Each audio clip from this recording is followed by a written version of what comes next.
When I reached for the menu at our special dinner, my wife snatched it away and said I'd be fasting tonight. The waiter had just placed the leather-bound menu in front of me when Cassandra's hand shot across the table and grabbed it. Her nails were painted dark red, the same color as the wine she'd already ordered for herself. She smiled at the waiter, that practiced smile she used with strangers, and said her husband wouldn't be ordering anything tonight because he needed to learn self-control. The waiter, a young guy, maybe 25 with nervous eyes, looked at me like he was waiting for the punchline. I stared at my wife across the white tablecloth and candlelight, trying to understand what game we were playing. This was supposed to be our anniversary dinner, 12 years married, and we were at the nicest steakhouse in the city, the kind of place where reservations took weeks and entrees cost more than some people's car payments. I'd been looking forward to this dinner for months. Work had been brutal, 60-hour weeks trying to close a deal that would make my year, and Cassandra had been distant lately, locked in her home office doing something she said was important, but wouldn't explain. I'd thought tonight would reset us, remind us why we'd fallen in love in the first place. I'd bought her pearl earrings that cost $300. They were in a small box in my jacket pocket, wrapped in silver paper. The waiter shifted his weight from foot to foot, still holding his notepad. Cassandra ordered the filet mignon, medium rare, with truffle butter and roasted asparagus. She ordered a Caesar salad to start, and another glass of the expensive Cabernet. Then she handed both menus back to the waiter and told him that would be all. The waiter looked at me one more time, and I opened my mouth to say something, anything, but Cassandra's eyes locked onto mine with an intensity that made the words die in my throat. The waiter left, and I asked Cassandra what the hell was happening. She took a sip of her wine and said this was an intervention. I'd been overeating, getting soft around the middle, and she was helping me develop discipline. I looked down at myself in confusion. I'd gained maybe 10 pounds in the past year, normal for a guy in his late 30s with a desk job. I went to the gym 3 times a week when I could. I wasn't overweight by any measure. I told her this wasn't funny, and I was hungry, and we should just have a nice dinner. She shook her head slowly and said, I always made everything a joke when I should be taking my health seriously. She said she'd been reading about intermittent fasting and how powerful it was for mental clarity and physical transformation. She said watching me eat tonight while she enjoyed her meal would be a learning experience for both of us. I sat there trying to process what was happening while other couples around us laughed and clinked glasses and cut into steaks that smelled incredible. My stomach growled loud enough that I was sure Cassandra heard it. She smiled wider and told me to drink water, that hunger was just weakness leaving the body. I'd heard her say strange things before, little comments about my appearance or habits that felt off, but that I'd dismissed as jokes or stress. 3 months ago, she'd started making comments about my clothes, saying I dressed like someone who'd given up. 2 months ago, she'd begun critiquing how I chewed my food, saying I ate like an animal. Last month, she'd suggested I stop eating lunch at work because successful people only ate once a day. I'd laughed it all off, told her she was being ridiculous, changed the subject. Now, sitting in this restaurant watching her sip wine while telling me I couldn't order food, I realized maybe it hadn't been jokes. The waiter brought Cassandra's salad, and she ate it slowly, deliberately, making small sounds of satisfaction after each bite. She asked me how my day had been, and I said fine, trying to keep my voice even. She said she'd had a wonderful day, very productive. She'd been working on something special, a project that was going to change our lives. I asked what project, and she said I'd find out soon enough, that some things required patience and trust. Her salad disappeared, and the waiter brought her steak. The smell of garlic and butter and perfectly seared meat filled the air around our table. I could feel sweat starting to form on my forehead. I wasn't just hungry anymore. I was humiliated. People at nearby tables were starting to notice that I didn't have food. A woman in a blue dress 2 tables over kept glancing at us with a confused expression. Cassandra cut into her filet, and a thin stream of pink juice ran across her plate. She took a bite and closed her eyes like she was experiencing something transcendent. Then she looked at me and asked if I wanted to know what it tasted like. I didn't answer. She described it anyway. The buttery richness, the perfect char, the way it melted on her tongue. She asked if I was learning anything yet. I stood up, and she asked where I was going. I said I was going to the bathroom, but really, I was going to find the waiter and order something to go. Anything, just to get out of this situation. She said if I ordered food, she'd leave, and I'd have to find my own way home. We'd driven here together in her car because mine was in the shop. We lived 40 minutes outside the city. I sat back down. The thing about humiliation is that it's a physical sensation. My face felt hot. My hands were shaking. My throat was tight like someone had wrapped their fingers around it and squeezed. I watched my wife finish her steak and order dessert, some kind of chocolate mousse with gold leaf on top. She ate that too, slowly, while telling me about an article she'd read about men who lacked self-control. The article said men needed strong women to guide them, to help them become their best selves. She said she was doing this because she loved me, because she wanted me to reach my potential. I asked her what potential she was talking about, and she said I'd been coasting for years, getting comfortable, letting myself go. She said tonight was the first step in a new phase of our relationship where she helped me become someone worth respecting. We'd been married for 12 years, but we'd been together for 15. We'd met in college, both of us studying business, both of us ambitious and hungry for success. She'd been beautiful and sharp and funny, the kind of woman who walked into a room and everyone noticed. I'd felt lucky that she'd chosen me. We'd built a life together, bought a house, traveled to Europe twice, talked about having kids someday. Looking at her now across this table, I couldn't find any trace of the woman I'd married. This person was a stranger, wearing Cassandra's face, speaking in Cassandra's voice, but saying things that made no sense. When we finally left the restaurant, my head was spinning from hunger and confusion and anger that had nowhere to go. Cassandra drove home, humming along to the radio, like we'd just had a lovely evening. The next morning, I woke up to find all the food in the house was gone. The refrigerator was empty, except for Cassandra's meal prep containers, each one labeled with her name in neat handwriting. The pantry had been cleared out. Even the protein bars I kept in my desk drawer were missing. Cassandra was in the kitchen drinking a green smoothie. She said she'd donated all the junk food to a shelter because we were starting fresh. I asked where I was supposed to eat, and she said she'd packed me a lunch for work, one carefully portioned meal that would give me exactly what I needed nutritionally, and nothing more. She pointed to a small container on the counter. Inside was maybe 3 ounces of grilled chicken, some steamed broccoli, and half a sweet potato. It looked like something you'd feed a child. I asked if she was serious, and she said completely serious. This was day 1 of the new program. I grabbed my wallet and keys and told her I'd buy my own food. She said if I did that, I'd be proving I wasn't committed to improving myself, and she'd have to reconsider whether she could stay married to someone so weak-willed. The words hit me like a slap. I stood there holding my keys, trying to figure out if she was bluffing. Her expression didn't change. She took another sip of her smoothie and asked what I was going to choose. I put my keys back on the counter and picked up the sad little container of chicken and vegetables. She smiled and kissed my cheek and told me she was proud of me for making the right choice. At work, I ate the container at my desk at 11 in the morning because I was starving. By 3 in the afternoon, my hands were shaking from hunger. By 5, I had a headache that felt like someone was driving nails into my skull. I stopped at a drive-thru on my way home and ordered 2 burgers and fries. I ate them in the parking lot like a criminal, checking over my shoulder to make sure no one I knew saw me. The food tasted incredible and made me feel pathetic at the same time. When I got home, Cassandra said I smelled like fast food. I lied and said I'd walked past a burger place on my lunch break. She stared at me for a long moment and said lying was another sign of weakness, but she'd give me the benefit of the doubt this time. She made herself a beautiful dinner, salmon with quinoa and roasted vegetables, while I watched from the living room. When I asked if there was enough to share, she said I'd already had my portions for the day, and eating more would undermine all the progress we were making. That night, I lay in bed next to my wife and wondered when everything had changed. I tried to pinpoint the moment when control had shifted from shared to one-sided, but it wasn't one moment. It was 1,000 small moments over months, maybe years. The way she'd started making all our social plans without asking me.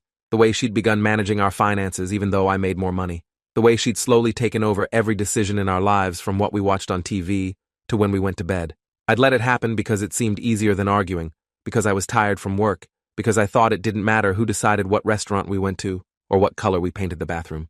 Now I was lying here starving in my own house, afraid to get up and find food because my wife had turned eating into a test of loyalty. The next day at work, my colleague Andrew asked if I was feeling okay. I said I was fine, and he said I looked pale and kind of shaky. I told him I was just tired. Andrew and I had been friends since I started at the company 5 years ago. We'd gone to baseball games together, had beers after work, talked about life and marriage and career goals. He was married too, to a woman named Valerie who seemed normal and kind. I almost told him what was happening, but the words felt too insane to say out loud. My wife won't let me eat. My wife is controlling what food I'm allowed to have. My wife threatened to leave me if I bought myself lunch. It sounded like something from a bad movie, not real life. So I told Andrew I was fine and went back to my desk. That afternoon, I got an email from Cassandra. The subject line said, "Daily check-in," and inside was a questionnaire. She wanted to know what I'd eaten, what time I'd eaten it, how I was feeling physically and emotionally, and whether I'd had any cravings I needed to confess. At the bottom was a note saying she'd be implementing daily check-ins to help me stay accountable. I stared at the email for 10 minutes trying to decide if I should respond. Finally, I wrote back saying I'd eaten the lunch she packed and felt fine. She replied within seconds saying she was proud of me, and that honesty was the foundation of trust. Except I wasn't being honest.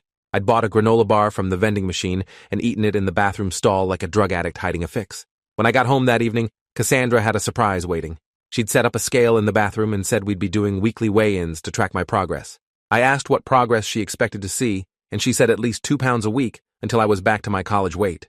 I'd weighed 165 pounds in college. I currently weighed 190. Losing 25 pounds in 12 weeks wasn't healthy or sustainable, and I told her that. She said doctors were too conservative and didn't understand what the body was capable of with proper discipline. She said she'd been researching online and found communities of people who'd transformed themselves through restrictive eating and accountability. She showed me her phone, some forum where people posted before and after photos, and talked about their fasting schedules like it was a religion. I tried to talk to her rationally. I explained that what she was describing sounded like an eating disorder, that controlling someone's food intake was a form of abuse. She laughed and said abuse was a strong word for a wife trying to help her husband be healthy. She said I was being dramatic and defensive because change was hard. She said if I really loved her, I'd trust that she wanted what was best for us. That word, us, bothered me. This wasn't about us.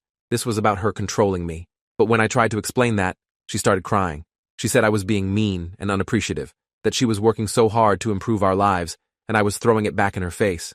She said maybe she should just give up and let me eat myself to death if that was what I wanted. The tears looked real.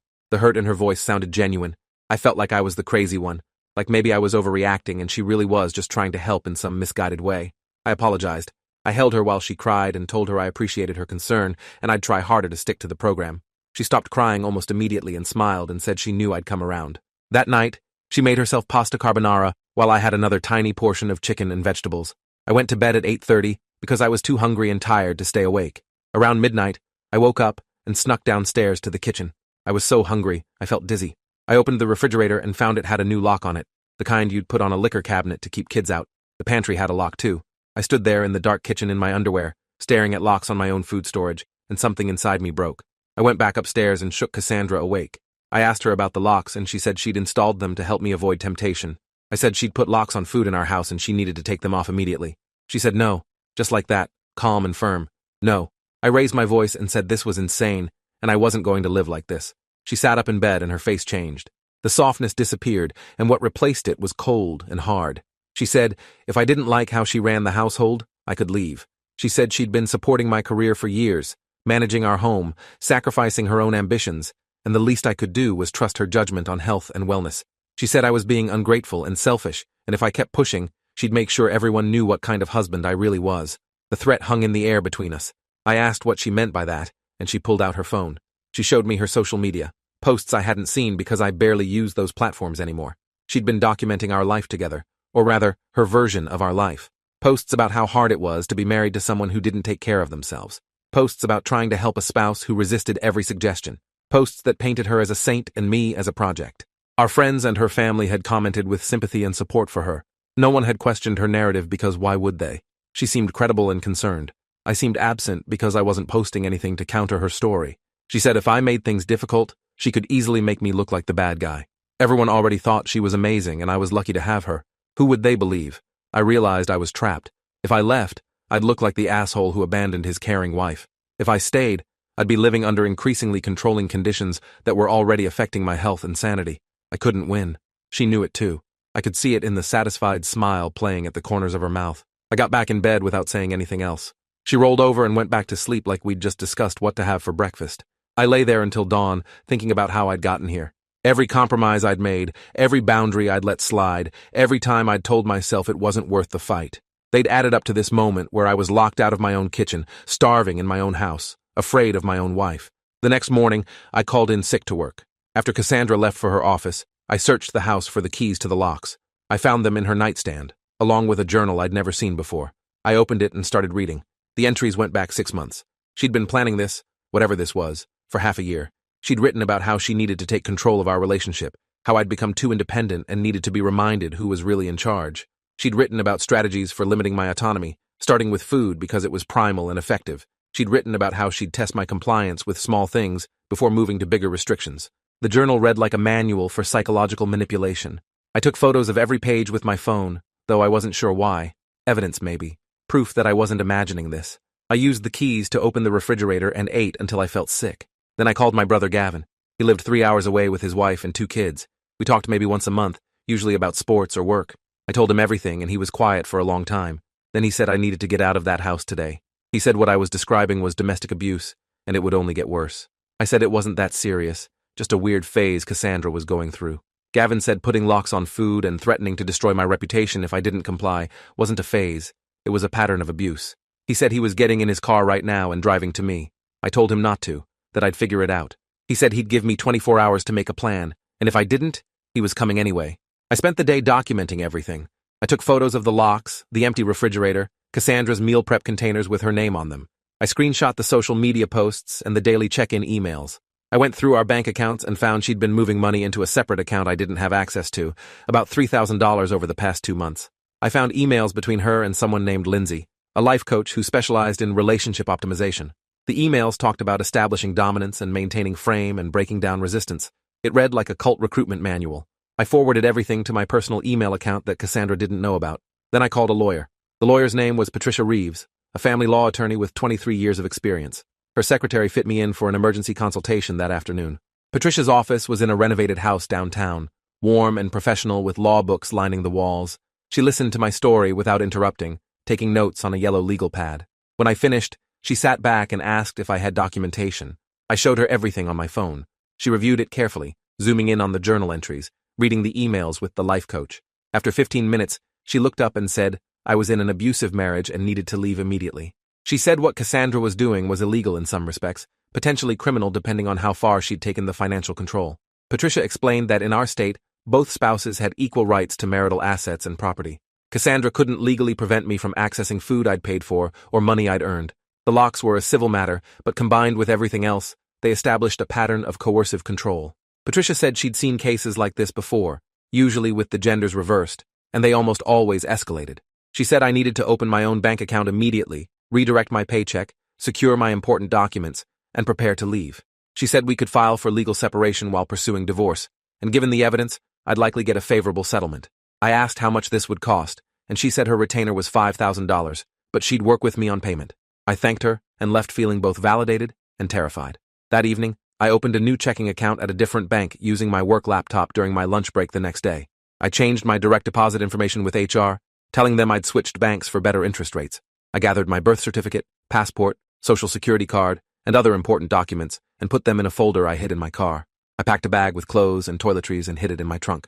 I was preparing to leave my own house like I was escaping from prison. The whole thing felt surreal. 2 weeks ago, my biggest problem had been a stressful work project. Now I was planning an escape from my marriage with the help of a lawyer and my concerned brother. Cassandra noticed something was different. She asked why I seemed distant, and I said I was just tired from work. She asked if I'd been eating what she packed for me, and I said yes, every bite. She smiled and said she could tell I was making progress, that I looked better already. I'd lost 8 pounds in 2 weeks, not because I looked better, but because I was being starved.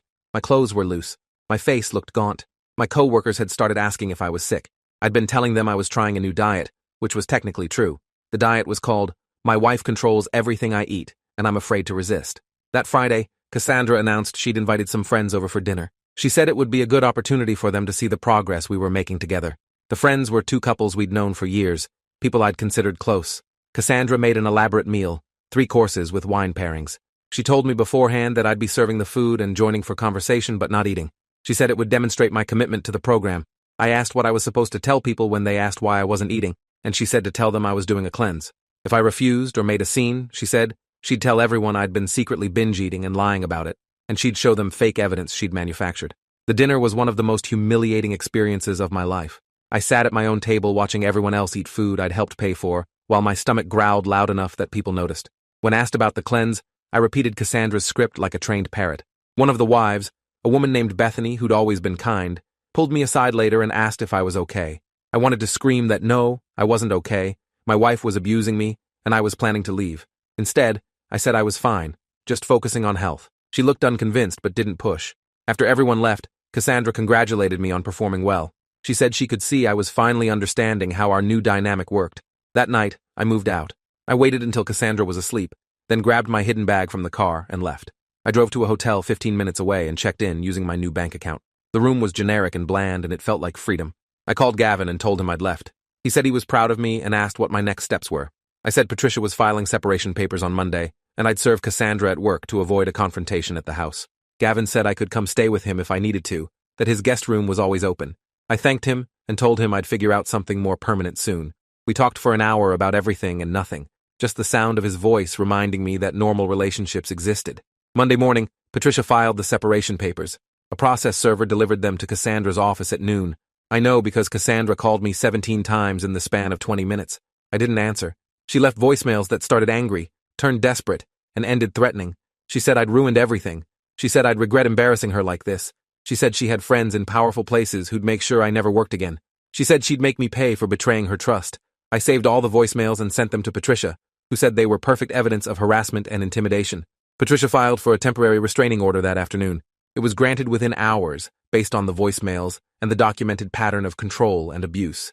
The restraining order meant Cassandra couldn't contact me or come within 500 feet of me. She violated it within 12 hours. She showed up at my hotel at 11 that night, banging on the door and screaming that I was a coward and a liar. The hotel called the police. The officers who responded were professional and calm. Officer Denise Alcott had been on the force for 16 years and had clearly dealt with domestic situations before. She asked to see the restraining order, and I showed her the copy on my phone. She went outside and talked to Cassandra, who turned on the tears and charm. But Officer Alcott wasn't buying it. She arrested Cassandra for violating the restraining order and took her to the station. I watched from the hotel window as my wife was put in the back of a police car, and I felt nothing. No sadness, no guilt, just exhaustion. Cassandra was released on bond the next morning with stricter conditions. No contact with me in any form, no posting about me on social media, no attempts to access our marital home until the court sorted out the separation. She immediately posted on Facebook anyway, a long rambling message about how I'd mentally abused her for years, and she was finally standing up for herself.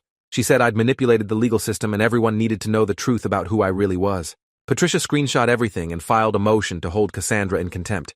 The hearing was scheduled for the following week. In the meantime, I was granted temporary exclusive possession of the marital home.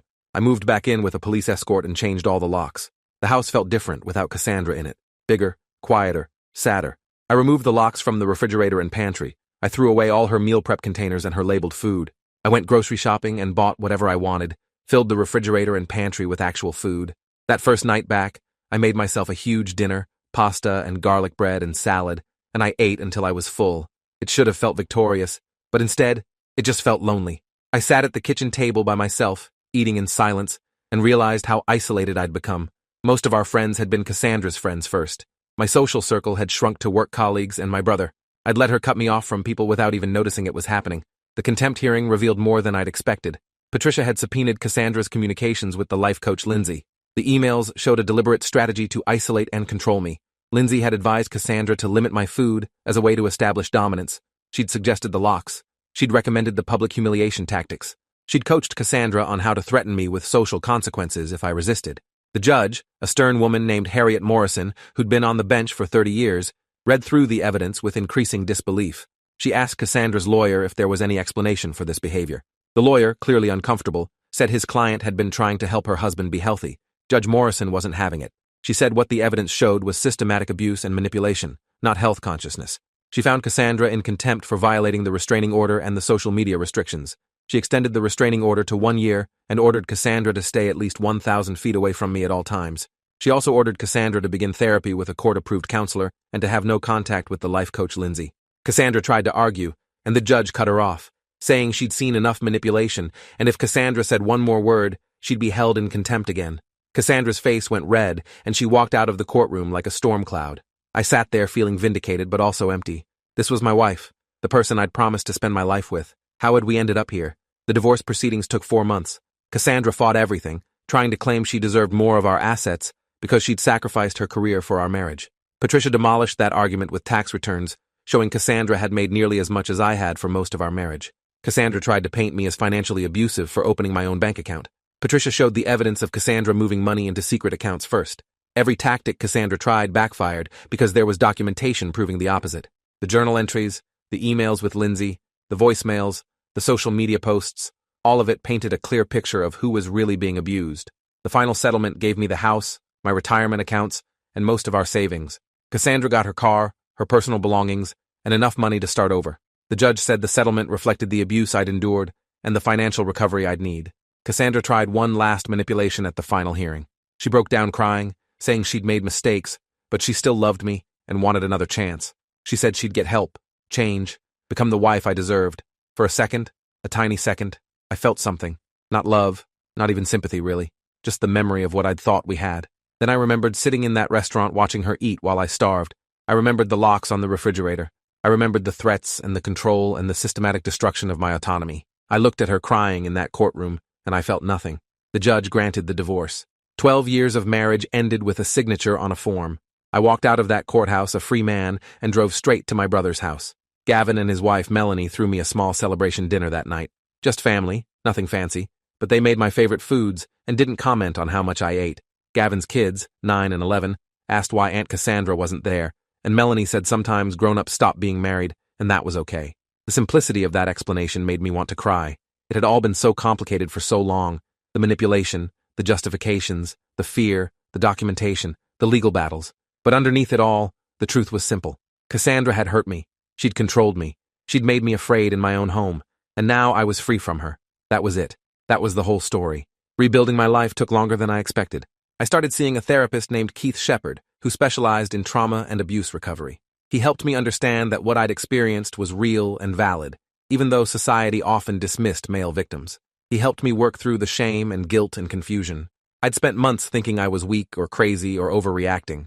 Keith helped me see that I'd been a victim of calculated abuse, and my response had been rational and brave. I started going to a support group for people who'd experienced domestic abuse. I was one of 2 men in a group of 15. Everyone's story was different, but the patterns were the same. Control, isolation, manipulation, fear. Hearing other people's experiences helped me feel less alone.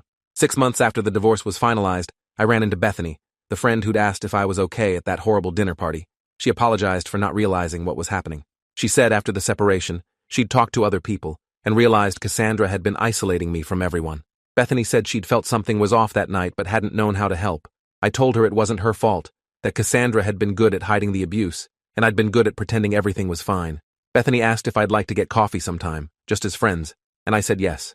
We started meeting once a week, and it felt good to have a friend again, someone who knew what happened and didn't judge me for it. A year after leaving Cassandra, I got promoted at work. The stress of the marriage had been affecting my performance without me realizing it. Once I was free from the constant anxiety and control, I excelled. My boss said I seemed like a different person, more confident and focused. I was dating again, cautiously, watching for red flags I'd missed with Cassandra. I'd learned to trust my instincts instead of dismissing them. I'd learned that love shouldn't involve control or fear or humiliation. I'd learned that leaving was hard, but staying in abuse was harder. The apartment I'd moved into after selling the house was small, but mine. I decorated it how I wanted. I ate what I wanted. I lived by my own rules. It felt like breathing after being underwater for years. Thanks for watching till the end. Make sure to subscribe and like to not miss the next story.